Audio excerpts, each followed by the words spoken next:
नारद मुनि भगवान विष्णु के परम भक्त थे। जनमानस के हृदय तक भगवान की भक्ति पहुंचाने के लिए ही इनका अवतार हुआ है। कहते हैं कि नारद मुनि का जन्म एक श्राप से हुआ था। वे ब्रह्मा के मानस पुत्र थे। आइए जानते हैं नारद मुनि का जन्म कैसे हुआ था और वे कैसे देव ऋषि बने। देव ऋषि नारद धर्म के प्रचार तथा लोक कल्याण हेतु सदैव प्रयत्नशील रहते हैं। शास्त्रों में इन्हें भगवान का मन कहा गया है। इसी कारण सभी युगों में, सभी लोकों में, समस्त विद्याओं में, समाज के सभी वर्गों में नारद जी का सदा से एक महत्वपूर्ण स्थान रहा है। मात्र देवताओं ने ही नहीं वरन दानवों ने भी उन्हें सदैव आदर दिया है। समय समय पर सभी ने उनसे परामर्श लिया है। श्रीमद् भगवद गीता के 10वें अध्याय के 26वें श्लोक में स्वयं भगवान श्री कृष्ण ने इनकी महत्ता को स्वीकार करते हुए कहा है, देव ऋषियों में मैं नारद हूँ। श्रीमद् भगवत महापुराण का कथन है, सृष्टि में भगवान ने देव ऋषि नारद के रूप में तीसरा अवतार ग्रहण किया और सातव तंत्र का उपदेश दिया, जिसमें सत्कर्मों के द्वारा वह बंधन से मुक्ति का मार्ग दिखाया गया है। नारद जी मुनियों के देवता थे और इस प्रकार उन्हें ऋषिराज के नाम से भी जाना जाता था। पौराणिक मान्यताओं के अनुसार इंद्रलोक में उपब्रहण नाम के गंधर्व हुआ करते थे। उपब्रहण को स्त्रियों के साथ समय बिताना पसंद था। स्वर्ग में वे अप्सराओं के साथ ही क्रीड़ा करते थे। एक बार ब्रह्मा जी की सभा में सभी देवता और गंधर्व भगवान का संकीर्तन करने आए तो वे भी अपनी स्त्रियां सहित वहां गए, पर कीर्तन के बीच वे हंसी मजाक करने लगे, जिन्हें देख ब्रह्मा जी को गुस्सा आ गया। उन्होंने नारद मुनि को शूद्र होने का श्राप दे दिया। इस श्राप से दूसरे जन्म में वे शूद्र हुए। इस जन्म में पैदा होने के बाद ही इनके पिता की मृत्यु हो गई। इनकी माता दासी का कार्य कर इनका भरण पोषण करने लगी। इनका नाम हरिदास था और ये इनकी माता संतों की सेवा किया करते थे। एक बार इनके गांव में चतुर्मास में कुछ संत आए। नारद जी को उनकी सेवा में नियुक्त कर दिया गया। ये निरंतर संतों का सत्संग सुनते और भगवान की लीला कथाओं का श्रवण करते थे। सत्संग और गुरु कृपा से इनके अंदर भी भगवान से मिलने की चाह जागने लगी। सेवा करने पर गुरुदेव कृपा करते हैं। इनके गुरुदेव बार बार इनको निहारते थे। गुरुदेव कहते, बच्चा बड़ा समझदार है, ये जीव जातिहीन है पर कर्महीन नहीं। गुरु जिस पर प्रेम की नजर डालते हैं उसका कल्याण होता है। ये संतों के झूठे पतले उठाते थे और उनका जूठन खा लेते थे। संतों का जूठन ग्रहण करने से इनकी बुद्धि धीरे धीरे शुद्ध होने लगी थी। एक दिन गुरु जी ने इनसे कहा, हरिदास मैंने पतलों में महाप्रसाद रखा है, उसे ग्रहण कर लो। इन्होंने वह प्रसाद ग्रहण किया और इनके सारे पाप नष्ट हो गए। इनको भक्ति का रंग लग गया। राधा कृष्ण का अनुभव हुआ। इन्होंने 4 माह गुरुदेव की बहुत सेवा की। अब गुरुदेव गांव छोड़कर जाने लगे। इन्होंने भी साथ चलने की जिद की। बोले, गुरु जी आप मुझे भी साथ ले चलिए, मुझे मत छोड़ो, मैं आपकी शरण में आया हूँ, मेरी उपेक्षा मत करो। गुरुदेव ने विधाता का लेख पढ़कर कहा कि तू अपनी माता का ऋणानुबुद्धि पुत्र है। इस जन्म में तुम्हें उसका ऋण चुकाना चाहिए, इसलिए माता का त्याग नहीं करना है। यदि तू माता को छोड़कर आएगा तो तुझे दूसरा जन्म लेना पड़ेगा। तुम्हारी माता की आहें भजन में विक्षेप करेंगी, तुम घर पर ही रहो। नारद जी बोले, आपने तो कहा था कि प्रभु भजन में जो विक्षेप करे उसे त्याग कर दो। गुरुजी ने कहा, तू माँ का त्याग करे ये मुझे अच्छा नहीं लगेगा। ठाकुर जी सब जानते हैं कि तुम्हारी माता तुम्हारे भजन में विघ्न करेगी, तो ठाकुर जी कोई लीला अवश्य करेंगे। संभव है ये है तुम्हारी माता को अपने पास बुला लेंगे अथवा तुम्हारी माता की बुद्धि को भगवान सुधार देंगे। तुम घर पर ही रहकर इस महामंत्र का जाप करो।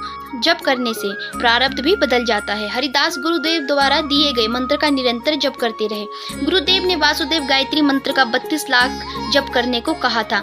32 लाख जप होगा तो विधाता का लेख भी बदलेगा, पाप का भी नाश होता है। नारद जी ने 12 वर्ष तक 16 अक्षरी महामंत्र का जप किया और निरंतर माँ की सेवा भी करते रहे। इसके बाद माता एक दिन गौशाला में गई, वहाँ उसको सर्प ने काट लिया। माता ने शरीर त्याग दिया। नारद जी ने यही माना कि भगवान ने अनुग्रह किया है। माता की देह का अग्नि संस्कार किया, ये मात्र ऋण से मुक्त हुए। अब नारद जी ने सब कुछ त्याग दिया और भक्ति के लिए घर से निकल गए। लंबा रास्ता तय करने के बाद जंगल में एक नदी में स्नान किया, आचमन किया और एक पीपल के वृक्ष के नीचे आसन लगाकर बैठ गए। नारद जी गुरु की आज्ञा अनुसार निरंतर जप करते रहे। नारद जी को बाल कृष्ण के दर्शन की बड़ी लालसा थी। इसी तड़प के साथ ध्यान करते हुए एक दिन उन्हें सुंदर स्वरूप प्रकट हुआ। इन्हें बाल कृष्ण के मनोहर स्वरूप की झांकी हुई। श्री कृष्ण ने कस्तूरी का तिलक लगाया था, वक्षस्थल में कौस्तुभ मणि की माला धारण की हुई थी, नाक में मोती था, आंखें प्रेम से भरी पड़ी थी। इनको ऐसा आनंद हुआ कि दौड़ता हुआ जाऊं और श्री कृष्ण के चरणों में वंदन करूं, पर जैसे ही ये वंदन करने गए तो श्री कृष्ण अंतर्ध्यान हो गए। इनको बहुत तड़प हुई कि श्री कृष्ण अंतर्ध्यान क्यों हो गए। तब आकाशवाणी हुई कि इस जन्म में तुम्हें अब मेरा दर्शन नहीं होगा, लेकिन अगले जन्म में तुम मेरे पार्षद होंगे। इसके बाद नारद जी गंगा किनारे रहकर निरंतर जप करते रहे। अंत काल में राधा कृष्ण का चिंतन करते हुए इन्होंने शरीर त्याग दिया। सृष्टि के अंत के हजारों सालों बाद फिर से इसकी रचना हुई। तब ब्रह्मा जी ने 10 मानस पुत्रों को जन्म दिया। इनमें से एक एक नारद है। नारद भगवान विष्णु के परम भक्त थे, इसलिए तीनों लोकों में विचरण करते हुए वे विष्णु जी की महिमा का बखान करने लगे। शास्त्रों के अनुसार नारद जी ने कठोर तपस्या के बाद देवलोक में ब्रह्म ऋषि का पद प्राप्त किया था। नारद जी को तीनों लोकों में भ्रमण करने का वरदान भी प्राप्त था, लेकिन क्या आप जानते हैं कि उन्हें भी एक श्राप मिला था जिसके कारण वे एक जगह नहीं ठहर पाते। नारद मुनि के एक जगह न टिकने के पीछे राजा दक्ष द्वारा दिया गया श्राप है। पौराणिक मान्यताओं के अनुसार राजा दक्ष के 10,000 पुत्र थे, जिन्हें नारद जी ने मोक्ष की शिक्षा देकर राजपाट से विरक्त कर दिया। बाद में दक्ष ने पंचजनी से विवाह किया और उनको 1000 पुत्र हुए। नारद जी ने दक्ष के इन पुत्रों को भी मोह माया से दूर रहकर मोक्ष की राह पर चलना सिखाया, जिस कारण इनमें से किसी ने भी दक्ष का राजपाट नहीं संभाला। इस बात पर राजा दक्ष बहुत क्रोधित हुए और इसी के चलते उन्होंने नारद जी को श्राप दे दिया कि तुम हमेशा इधर उधर भटकते रहोगे और एक स्थान पर 2 घड़ी से ज्यादा समय तक नहीं ठहर सकोगे। एक बार नारद हिमालय में गंगा तट के पास स्थित एक गुफा में तपस्या कर रहे थे। उनकी कठोर तपस्या को देख इंद्रदेव भयभीत हो गए। उन्हें डर लगने लगा कि कहीं नारद तपस्या से उनका सिंहासन न छीन ले, इसलिए इंद्र ने कामदेव को धरती पर भेजा और नारद की तपस्या भंग करने के लिए कहा। कामदेव धरती पे आए और नारद जी के चारों ओर मनमोहक कृत्रिम वातावरण बनाया। चारों तरफ सुगंधित फूलों की महक छा गई। वसंत ऋतु का मौसम आ गया। चिड़िया और अन्य पक्षियों की मधुर आवाजें गूंजने लगी। धीमी धीमी हवाएं चलने लगी। स्वर्ग की अप्सराएं नृत्य करने लगी। बड़े से बड़ा व्यक्ति भी इस माहौल को देखकर मंत्रमुग्ध हो जाता, मगर नारद मुनि को कोई फर्क नहीं पड़ा। वे अपनी तपस्या में लीन रहे। कामदेव का जादू देवर्षि नारद पर नहीं चला। कामदेव को डर सताने लगा कि कहीं नारद क्रोधित होकर उन्हें श्राप न दे दे। फिर कामदेव जाकर नारद से क्षमा मांगने लगे। नारद ने उन्हें कुछ नहीं कहा और क्षमा कर दिया। इसके बाद नारद के मन में अहंकार आ गया कि वे सबसे तपस्वी हैं, क्योंकि उन्होंने कामदेव को भी जीत लिया है। वे शिवजी जी के पास गए और कहा कि उन्होंने कामदेव को जीत लिया है। शिवजी जी को लग गया कि नारद को अहंकार हो गया है। उन्होंने नारद मुनि से कहा कि ये बात आपने मुझसे कह दी, लेकिन विष्णु जी से मत कहना। नारद जी को शिवजी जी का ये कथन अच्छा नहीं लगा। नारद ने सोचा कि शिव कैसी बात कर रहे हैं, मैंने इतनी बड़ी उपलब्धि हासिल की है और किसी को क्यों ना बताऊं। वे वहां से विष्णु जी के पास पहुंचे और सारी बात बता दी। भगवान विष्णु को भी लग गया कि नारद अहंकारी हो गए हैं। उन्होंने नारद का अहंकार दूर करने के लिए एक उपाय सूझा। विष्णु जी ने नारद के रास्ते में एक सुंदर नगर बसाया। वहाँ के राजा की एक सुंदर कन्या थी जिसका नाम विश्व मोहिनी था।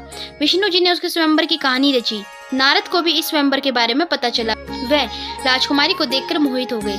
उसकी सुंदरता के सामने नारद जी अपनी सारी तपस्या भूल बैठे। उन्होंने तुरंत विष्णु जी का आह्वान किया। विष्णु जी नारद के समक्ष प्रकट हुए। नारद ने विष्णु जी से कहा कि वह उन्हें इतना सुंदर रूप दे कि स्वयंवर में राजकुमारी उन्हें ही चुने।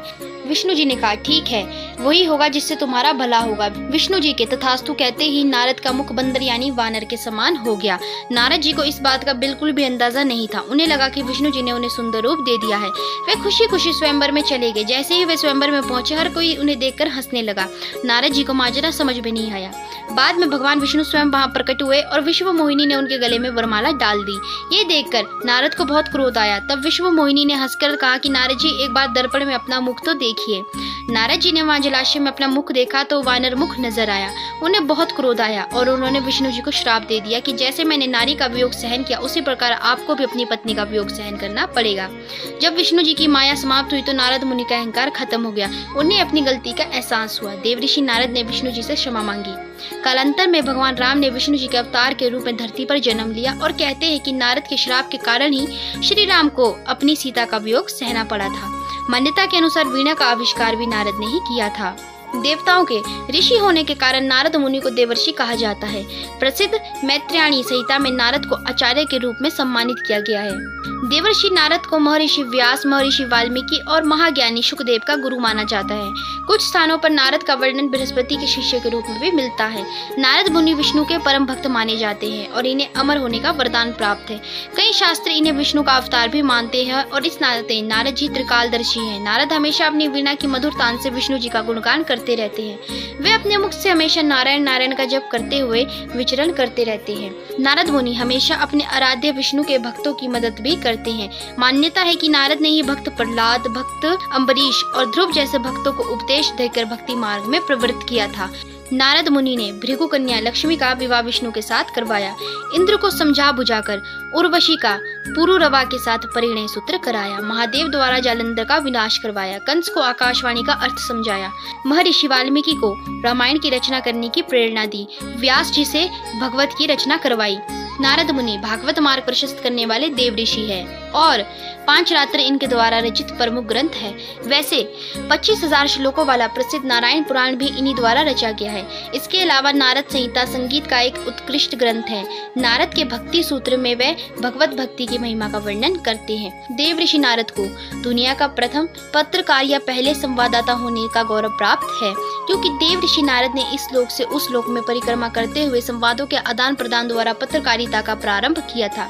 इस प्रकार देव ऋषि नारद पत्रकारिता के प्रथम पुरुष, पुरोधा पुरुष, पितृपुरुष है।